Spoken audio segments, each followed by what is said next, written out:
Welcome back, you guys. So today's video, I just wanted to show you guys what I was working on today. So over here in the bottom left corner, I have Blender 3.5, I believe. So I'm going to click on that, open it up, and I'm going to show you what I just got done designing in Blender. And I'm 3D printing it. I'm going to be 3D printing this out today. It probably won't be done until maybe tomorrow afternoon, but it's fine. Anyway, I'm calling it servo motor box, basically, or a servo box. So over here, I actually been working. If you haven't seen my videos, I've been talking about that 16-channel servo motor controller. So I got 4 of these big servo motors. They are the, hold on, let me just double check here. It is right here, if I can just show you that. The MG996R. I got 5 of these type of motors, and they're pretty big. So I designed them here in Blender so I can actually make it. So I designed them in Blender, and I even designed 3mm screws for the holes. This is a case right here. Let me just click on it. So that right there is the case, the lid for the box, because I'm making a servo motor box. I'm not going to be adding the motor controller yet. I just wanted to have some place to place the servo motors in, so that way I can test them out as they move.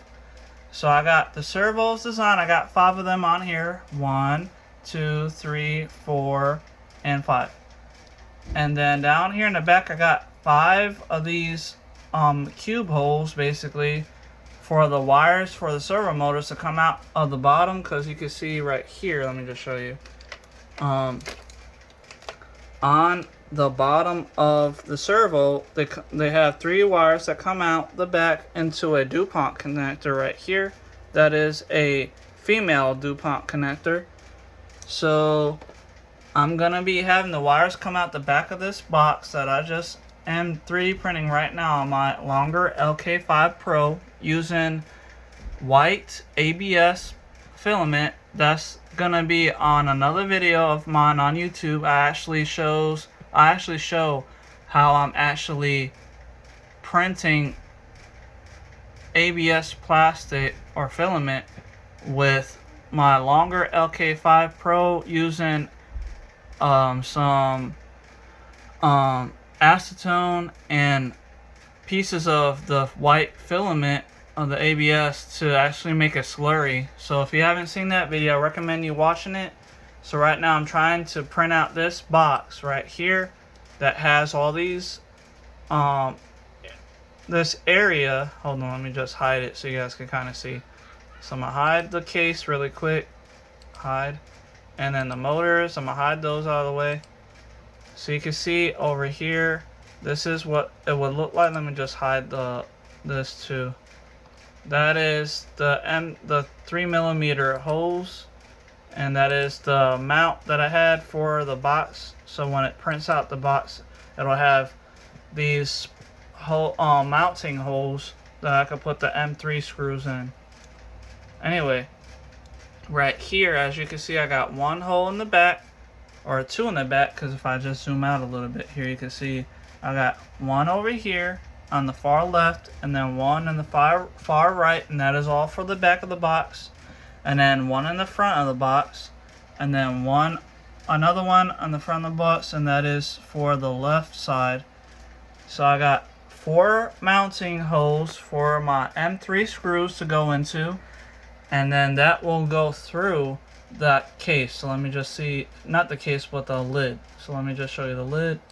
So right here, this lid right here is what the is gonna be what holds basically the servo motors, because the lid is gonna have M3 screws to mount into the servos to mount.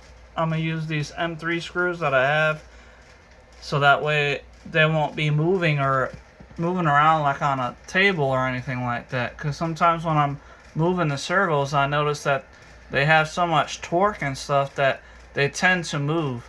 So I wanted to make sure that I made a case for the servos to be put in, so that way I can actually